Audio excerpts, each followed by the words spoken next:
నమస్తే, welcome to special debate. ఈరోజు special డిబేట్లో భాగంగా ఓటుకి సంబంధించి మాట్లాడాల్సిన అంశం.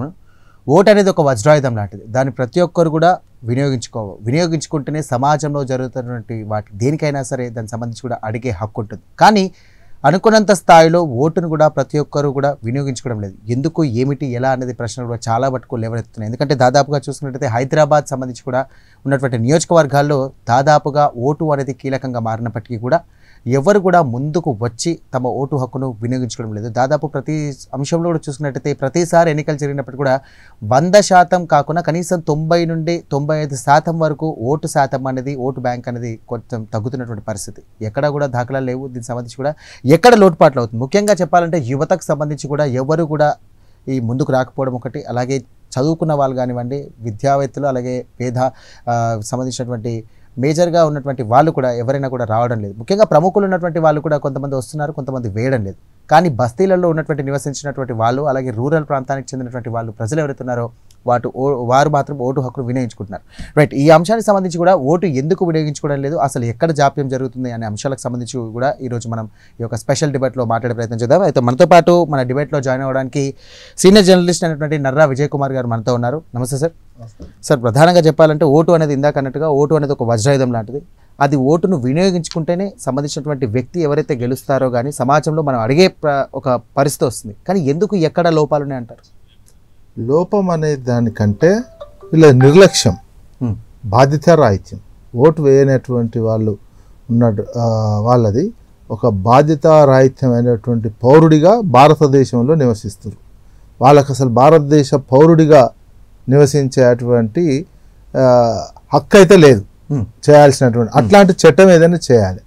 ఎంత విచిత్రమైనటువంటి జరుగుతుందంటే, ఇంత పెద్ద ఎలక్షన్స్ జరుగుతున్నటువంటి సందర్భంలో ముఖ్యంగా నగరాల్లో, హైదరాబాద్ లాంటి నగరాల్లో అంత స్తబ్దుగా, నిర్లక్ష్యంగా, లేవడం చేతగాక, ఏం పోతాంలే ఓటు కాడికి, ఏం వేస్తాంలే, నాకేం వస్తుందిలే, నాకు ఇవాళ ఏమన్నా లాభం ఉందా, ఇట్లాంటి థింకింగ్ ఎక్కువ ఉన్నది. దాంతోటే వీళ్ళు రావట్లేరు, ఓటింగ్కు రావట్లేరు. ఈ నిర్లక్ష్యము, ఈ బాధ్యతారాహిత్యం సహించరానిది.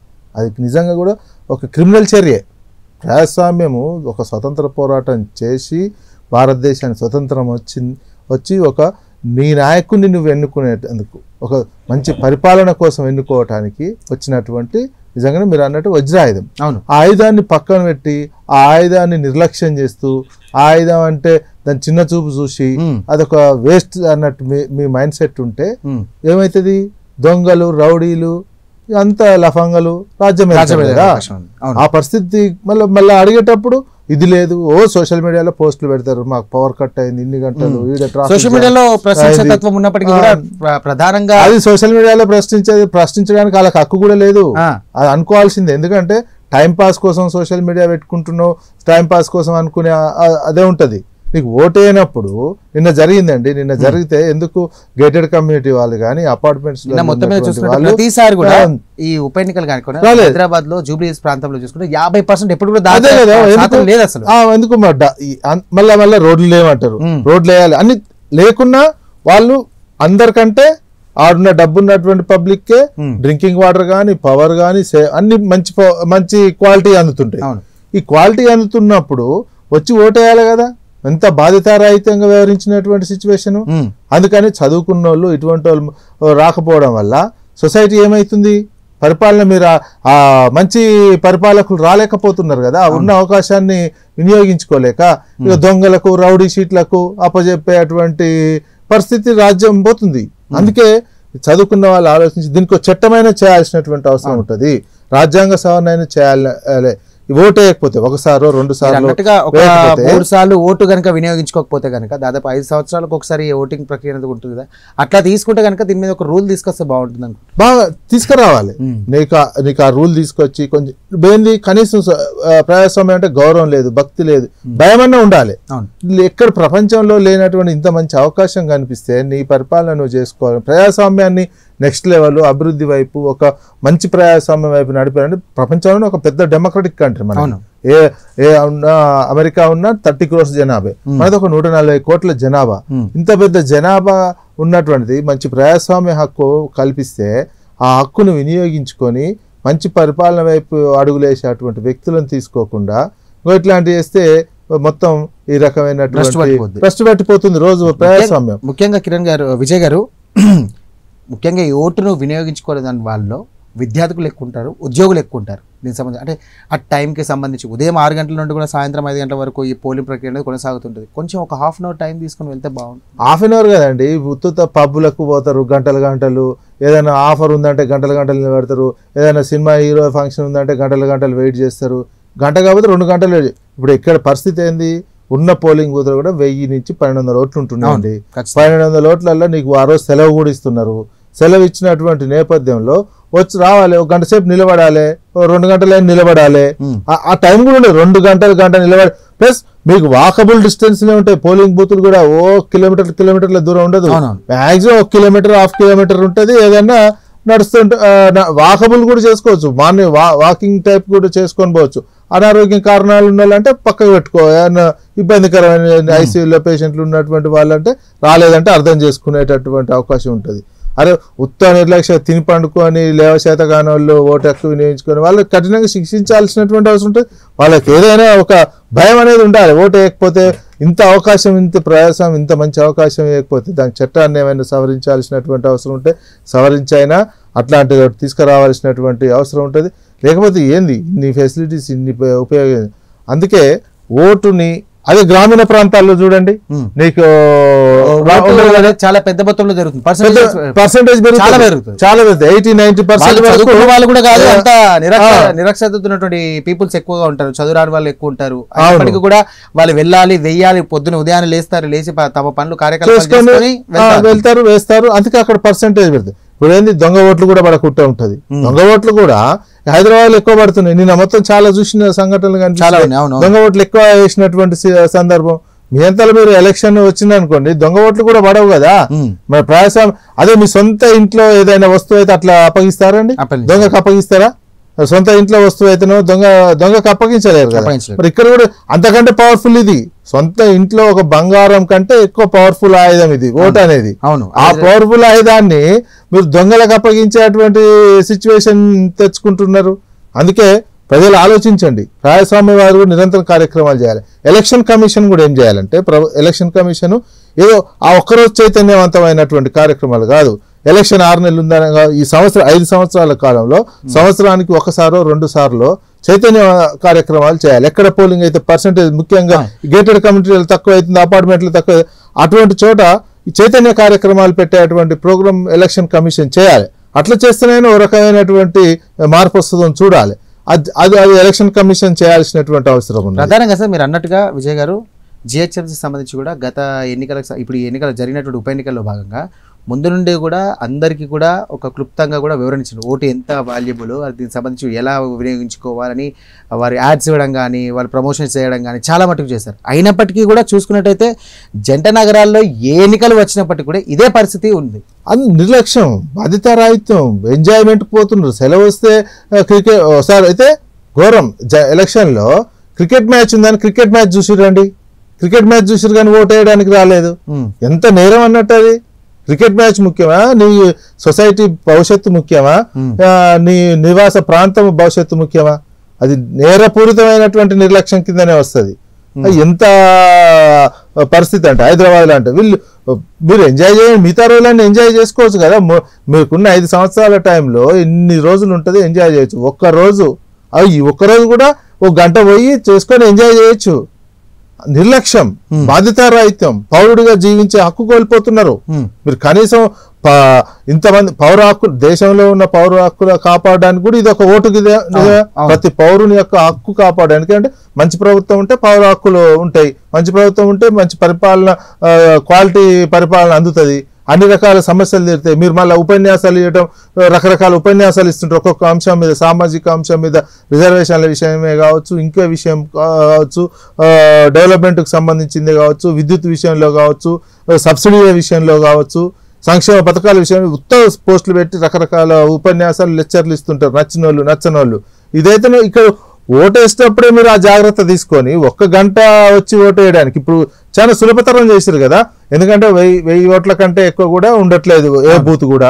లేనప్పుడు చాలా ఈజీ గోయింగ్ ఉంటది. ఏ టైంలో అయినా వచ్చేసే 407 ఉన్నాయి మాక్సిమం. అంతే ఉన్నటువంటి ఎక్కడైనా మొత్తం ఒక ఇదేంది దేశవ్యాప్తంగా ఒక ప్రోటోకాల్ అట్లా ఉన్నది. 1200 ఓట్ల కంటే కూడా ఎక్కువ ఉండకూడదు బూత్ లో అనేది.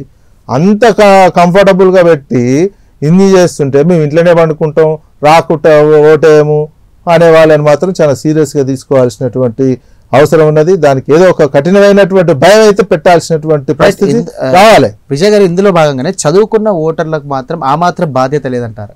లేదక్కనే చదువుకున్న వాళ్ళు ఏంటంటే మూర్ఖంగానే వ్యవహరిస్తున్నట్టు అనుకోవాలి. మనం ఇంత మూర్ఖత్వంతో ఉండకూడదు.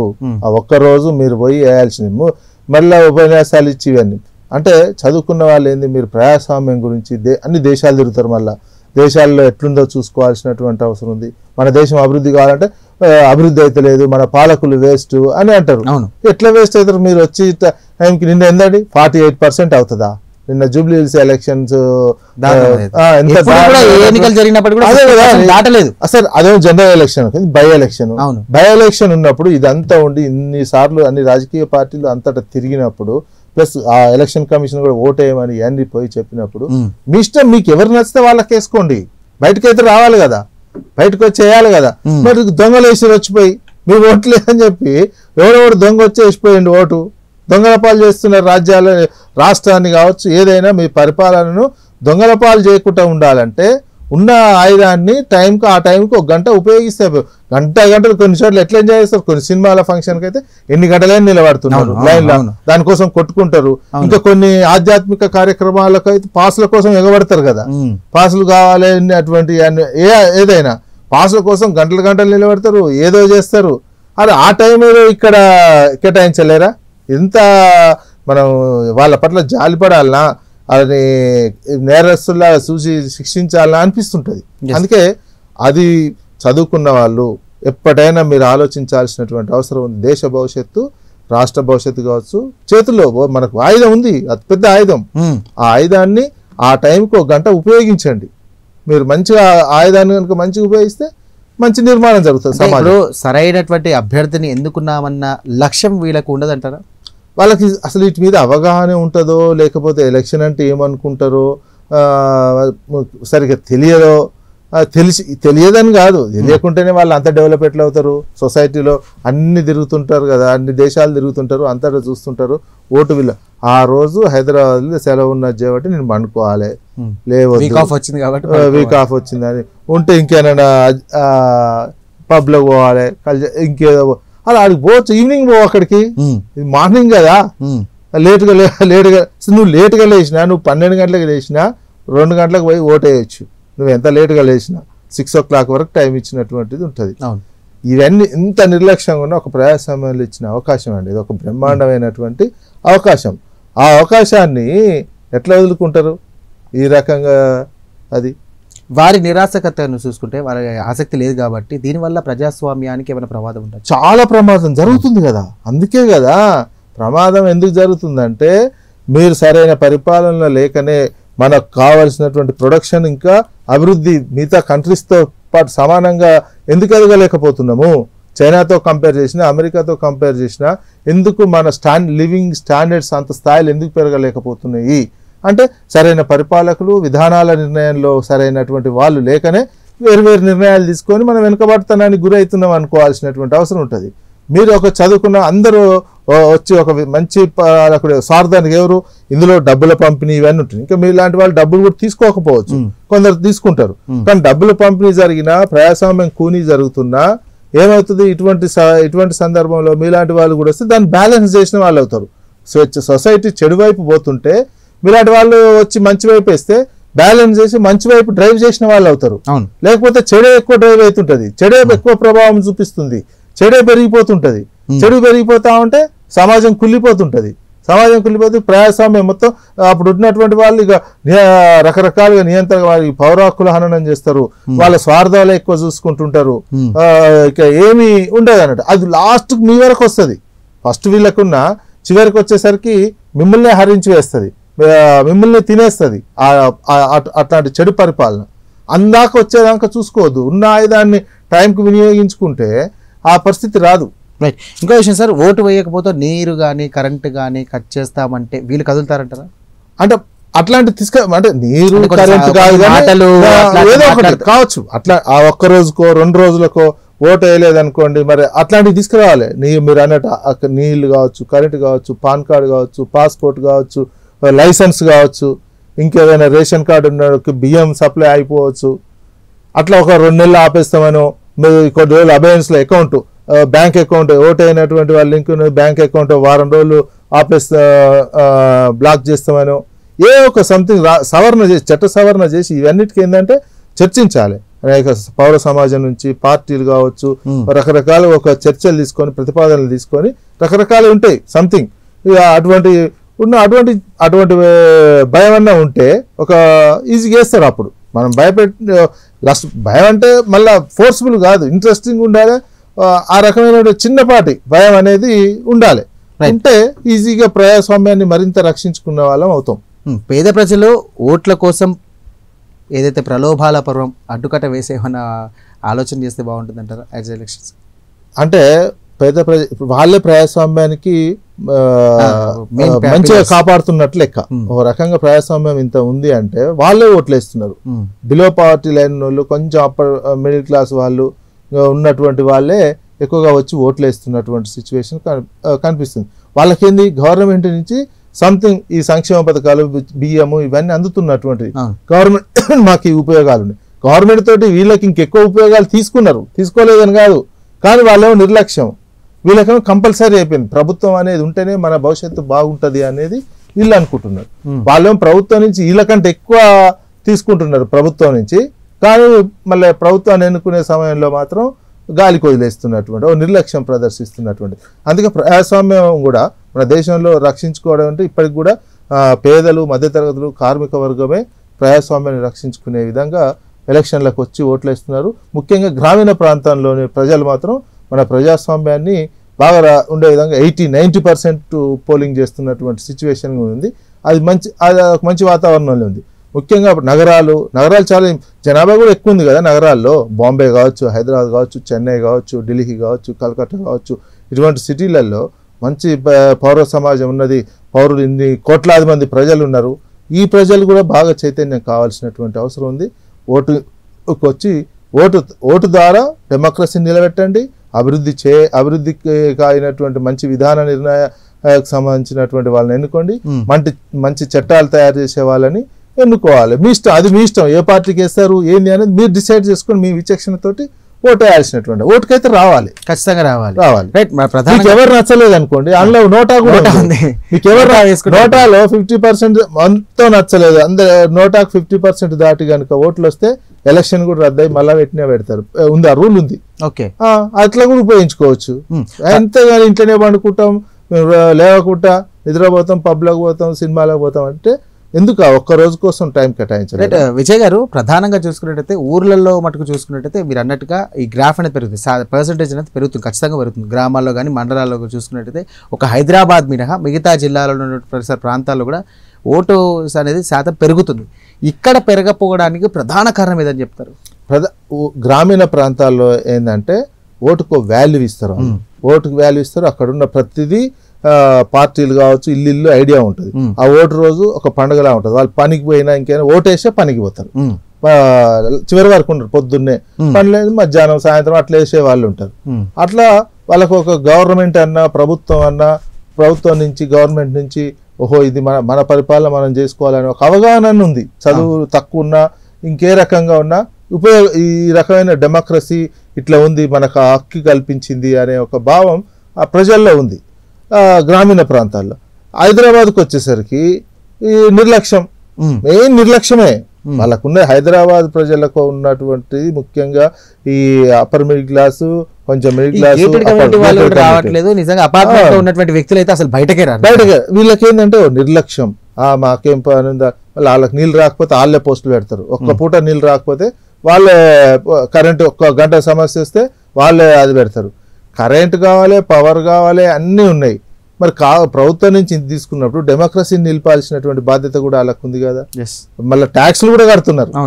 ట్యాక్స్లు కూడా కట్టి మీకు ట్యాక్స్ ఎక్కువ రాకుండా చూసుకోవాలన్నా, ట్యాక్స్కి సంబంధించి విధాన నిర్ణయాలు చేసుకోవాలన్నా, ఇన్కమ్ ట్యాక్స్ కావచ్చు, హౌస్ ట్యాక్స్ కావచ్చు, ఇంకే ట్యాక్స్ అయినా, ప్లస్ హెల్త్కి సంబంధించినటువంటి అంశాలు కావచ్చు, డ్రింకింగ్ వాటర్కి సంబంధించినవి కావచ్చు, స్కూల్స్కి సంబంధించినవి కావచ్చు. మళ్ళీ వీళ్ళంతా మిడిల్ క్లాస్ స్కూల్ ఫీజులు ఎక్కువ ఉన్నాయని పోస్టులు పెడుతుంటారు, ఆందోళన వ్యక్తం చేస్తుంటారు. హెల్త్కి సంబంధించిన ఈ విధాన నిర్ణయాలు ఎవరు పర్ఫెక్ట్ తీసుకుంటున్నారు?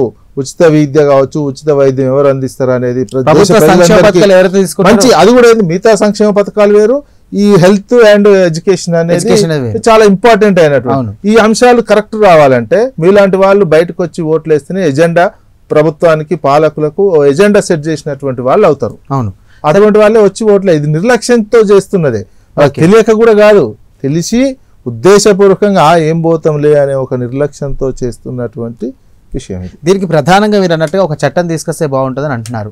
ఇంకా ఎలాంటి చర్యలు తీసుకుంటే బాగుంటుంది అంటారు? అవగాహన రావడం అంటే ఉన్న ఇవన్నీ ఆలోచనలు కదా, దీనికి ఆలోచన అవన్నీ రావాలంటే చట్టమే పార్లమెంట్ లో కానీ దీనికి ఏంది ప్రధానంగా ఎన్నికల సంస్కరణలో భాగంగా పార్లమెంట్ లో ఇలాంటి చట్టం తీసుకువస్తేనే దానికి శాంటిటీ ఉంటుంది, అది అవుతుంది. ఈ చట్టం తీసుకురావడానికి ఇవన్నీ ఏంది ఇంకా ఆలోచనలు చాలా మంది ఉంటాయి, పౌర సమాజం ఉంటాయి, పొలిటికల్ పార్టీలు ఉంటాయి, ఇంకా రకరకాల వాళ్ళ అభిప్రాయాలు తీసుకొని ఏం చేయాలనేది ఆ ప్రతిపాదనలు ఉంటుంది. గవర్నమెంట్ తలుసుకుంటే, ప్రభుత్వం కూడా తలుసుకుంటే ఇదంతా చేయొచ్చు. ప్రభుత్వం కూడా మరి ఎన్నికల సంస్కరణలు వద్దనుకుంటున్నారా? రాజకీయ పార్టీలు అయితే ప్రభుత్వం కాదు, రాజకీయ పార్టీలు కదా ఇదంతా చేయాల్సింది. ఏ అధికారంలో ఉన్న రాజకీయ పార్టీ కూడా ఏమనుకుంటే ఇంత చట్టం చేసి ఓట్లందరూ వేస్తే మేము మంచోళ్ళని ఎన్నుకుంటామని భయం వాళ్ళకు కూడా ఉంటుంది. ఏదో డబ్బులు పెట్టి ఎలక్షన్ రోజు వరకు డబ్బులు పనిచేసి మేము బయటపడితే చాలా అనుకునే రాతలు మారిపోయినటువంటి చాలా ఉన్నాయి. ఆ రకమైనటువంటి యాటిట్యూడ్ రాజకీయ పార్టీలకు ఉంటుంది. అవును, మీరు రాజకీయ పార్టీలను మార్చాల్సింది మళ్ళీ ప్రజలే. మీరు అందుకే రాజకీయ పార్టీలు కూడా ఓ రకమైనటువంటి ఆలోచించి అందులో ప్రజాస్వామ్యవాదులు కూడా ఉన్నటువంటి నేపథ్యంలో ఓటు కంపల్సరీగా వేసే విధంగా ఇట్లాంటి చట్టం ఏదైనా తీసుకురావడానికి ప్రతిపాదనలు రూపొందించాల్సినటువంటి అవసరం ఉంది. పౌర సమాజం కూడా దాని తగ్గట్టు వ్యవహరించాలి. పౌర సమాజం కావచ్చు, పబ్లిక్ ఓటు చైతన్యం వచ్చింది అనుకోండి, చేంజ్ వచ్చేస్తుంది. వాళ్ళు బలవంతం పెట్టినా ఎక్కడున్న వాళ్ళైనా ఓటు రాకపోతే రద్దు అయితే వస్తే వాళ్ళు వచ్చి ఓటు వేస్తారు. ఒక మంచి నిర్ణయమే తీసుకుంటారు. మంచి నాయకత్వం వస్తుంది దేశానికి. మంచి నాయకత్వం వస్తే దేశం అంతా బాగుపడుతుంది. ఎన్నికల కమిషన్ సంబంధించి కూడా సార్, ఇప్పుడు ఎన్నికల కమిషన్ కూడా దీనిపైన ప్రత్యేక దృష్టి సారించాల్సిన అవసరం ఎంతైనా ఉంది. ఎన్నికల కమిషన్ చేయాలి. ఎన్నికల కమిషన్కి సంబంధించి అంటే ఎన్నికల కమిషన్ సూచనలు చేయాలి. చట్ట సవరణలకు సంబంధించినటువంటిది చేస్తే ఆ సూచనలను పార్లమెంట్ లో పెట్టడానికి రాజకీయ పార్టీలు ఒప్పుకొని పార్లమెంట్ లో పెట్టాలి. ఎన్నికల సంస్కరణలు ఏమేం చేయాలనే ప్రతిపాదనలు ఎన్నికల కమిషను పౌర సమాజం నుంచి, రాజకీయ పార్టీల నుంచి సలహాలు తీసుకొని చేయాల్సినటువంటి బాధ్యత ఎలక్షన్ కమిషన్ మీదనే ఉంటుంది. ఎలక్షన్ కమిషన్ కనుక సూచనలు చేస్తే రాజకీయ పార్టీలు చేస్తాయా చేయవా అని కూడా మనకు తెలిసిపోతుంది. రాజకీయ పార్టీల నుంచే ఇప్పుడు అనేక సంస్కరణలు తీసుకొచ్చారు కదా. ఫస్ట్ పోలింగ్ బ్యాలెట్ పేపర్ ఉండే, ఈవీఎంలు వచ్చినాయి, తర్వాత వివిప్యాట్లు వచ్చినాయి, రకరకాల సంస్కరణలు వస్తున్నాయి కదా ఎన్నికలకు సంబంధించి. ఈ టైం నుంచి ఈ టైం రకరకాల, అందులో భాగంగా ఈ సంస్కరణ కూడా రావాల్సినటువంటి అవసరం ఉంది. ఓటుకు సంబంధించినటువంటి చైతన్యంతో పాటు ఈ 5 సంవత్సరాల కాలంలో ఏదో ఒక రోజు 2 రోజులు చైతన్యవంతం చేసేటువంటి లాస్ట్ 2 రోజులు చైతన్యవంతం చేసే కార్యక్రమాలు కాకుండా మొదటి నుంచే సంవత్సరానికి ఎప్పుడైనా కానీ, అది ఎప్పుడో ఎలక్షన్ వచ్చినా సంవత్సరానికి 1-2 సార్లు డ్రైవ్ పెట్టాలి. ఓటు చైతన్య కార్యక్రమాలు డ్రైవ్ పెద్ద ఎత్తున పెట్టాల్సినటువంటి ఉంది.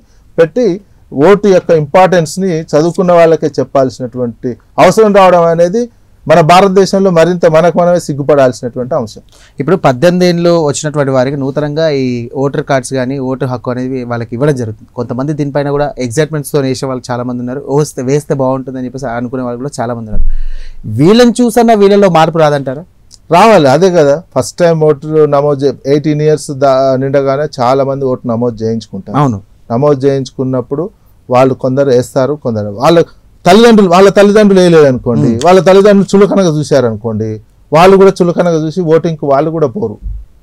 ఇది కూడా గ్రామీణ ప్రాంతాల్లోనే ఎక్కువ జరుగుతుంది. గ్రామీణ ప్రాంతాల్లో మంచిగా 18 ఇయర్స్ నమోదు చేయించుకొని వస్తారు. ఇక్కడ 18 ఇయర్స్ అయినాక నమోదు చేయించుకున్నాక కూడా వేస్తారో వేరే ఎక్కువ శాతం వేస్తున్నట్టు కనిపించలేదు ఈ నిన్న జరిగినట్టు.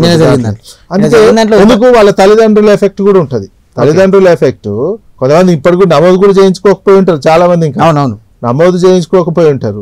నమోదు చేయించుకున్న ఈ రకమైనటువంటి నిర్లక్ష్యం ఉంటుంది. తల్లిదండ్రులు ఎట్లా వ్యవహరిస్తారో పిల్లలు కూడా ఆ రకంగానే ఉంటారు. అందుకే దీన్ని ఇంపార్టెన్స్ ఆల్రెడీ స్కూల్ నుంచి అయితేనో కొంచెం చెప్తున్నటువంటి సిచ్యువేషన్ స్కూల్ నుంచి పాఠ్యాంశాలలో కూడా చెప్పాలి, ఎందుకంటే మర్చిపోతున్నారు.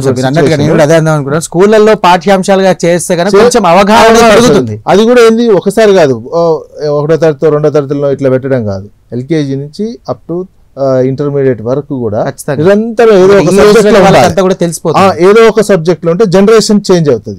ఒక 13 years కనుక పిల్లగానికి అదే ఏదో ఒక సబ్జెక్ట్ లో ఇది ఉంటే అప్పుడు అవేర్నెస్ బాగా వస్తుంది అన్నట్టు. రైట్. చివరిగా సార్ విజయ్ కుమార్ గారు, ఇలాంటి వాళ్ళకు ఎలాంటి సమాధానం ఇస్తారు మీరు? వాళ్ళకి ఏమని చెప్తారు? అవగాహన పెంచుకోవడే విధంగా మీరు ఏం సలహా ఇవ్వాలి? అవగాహన ఉన్నా కానీ రావట్లేదనే నేను అర్థం చేసుకున్న, వాళ్ళకి అవగాహన లేక కాదు, ఉన్నటువంటి వాళ్ళు అవగాహన లేనటువంటి వాళ్ళు కొంత పర్సెంట్ చాలా తక్కువ ఉంటారు. అవగాహన ఉండి కూడా రావట్లేదు కాబట్టి వాళ్ళు నిర్లక్ష్యం చేస్తున్నారు. నిర్లక్ష్యం చేయకండి. ఇది సమాజ నిర్మాణం, భారత నిర్మాణం కోసం, రాష్ట్రాల నిర్మాణం కోసం ఉన్నటువంటి ప్రజాస్వామ్యం కల్పించినటువంటి హక్కు. ప్రపంచంలో ఎక్కడ కొన్ని కంట్రీస్కి ఓటు హక్కు లేదు, నియంత్ర పాలనలు ఉన్నాయి, గుడ్డిగా వేసేటువంటివి ఉంటాయి. అట్లాంటిది కాకుండా మనకు ఒక మంచి స్వేచ్ఛాయుతమైనటువంటి వాతావరణంలో ఎన్ని ఓట్లు వేసుకునే అవకాశం ఉన్నదాన్ని నిర్లక్ష్యం చేయకుండా ఆ ఓటు హక్కును ఎప్పుడు ఓటు వచ్చినా ఎంత దూరం ఉన్నా సెలవు పెట్టైనా, సెలవు లేకపోయినా సెలవు పెట్టైనా, మీకు ఏ ఫంక్షన్స్ ఉంటే కూడా తర్వాత అటెండ్ చేసుకోవచ్చు. అవన్నీ చూసుకొని ఓటు వేసుకోవాల్సినటువంటి అవసరం బాధ్యతాయుతమైనటువంటి పౌరుడిగా వివరించండి. Right. Thank you Vijay Kumar గారు, మీ యొక్క విలువైన సమయాన్ని మాకు ఇచ్చింది. అలాగే క్లుప్తంగా కూడా వివరించారు ఓటు వేయాల్సిన అవసరం ఖచ్చితంగా ఉందని చెప్పేసి. సో చూసారు కదా, ఓటు హక్కును కూడా ప్రతి ఒక్కరు కూడా ఖచ్చితంగా వినియోగించుకోవాలి. ఓటు ద్వారా ప్రజాస్వామ్యాన్ని కూడా అందరూ కూడా పరిరక్షించే విధంగా ప్రతి ఒక్కరు కూడా ఓటు హక్కును కూడా వినియోగించుకోవాలి. ఎందుకంటే ఇండల్లో ఉంటే కనుక కనీసం ఒక 1/2 hour to 1 hour ఖచ్చితంగా కేటాయిస్తే కనుక భావితరాలకు మనం స్ఫూర్తినిస్తాం. దీనికి సంబంధించి కూడా ప్రతి ఒక్కరు కూడా ప్రశ్నించే తత్వం అనేది ఖచ్చితంగా ఉంటుందని చెప్పేసి విజయ్ కుమార్ గారు చాలా క్లుప్తంగా వివరించారు. సో ప్రతి ఒక్కరు కూడా ఓటు హక్కును వినియోగించుకుంటే రేపటి భావి భారత పౌరులందరూ కూడా ఖచ్చితంగా కూడా మనం ఒక మార్గదర్శకులు అవుతామని చెప్పేసి అనుకోవచ్చు. ఇది వాళ్ళ స్పెషల్ డిబేట్. మరో అంశంతో మరి కలుద్దాం. అంతవరకు చూస్తూనే ఉండండి Prime nine news. This is Sai signing off for today. By.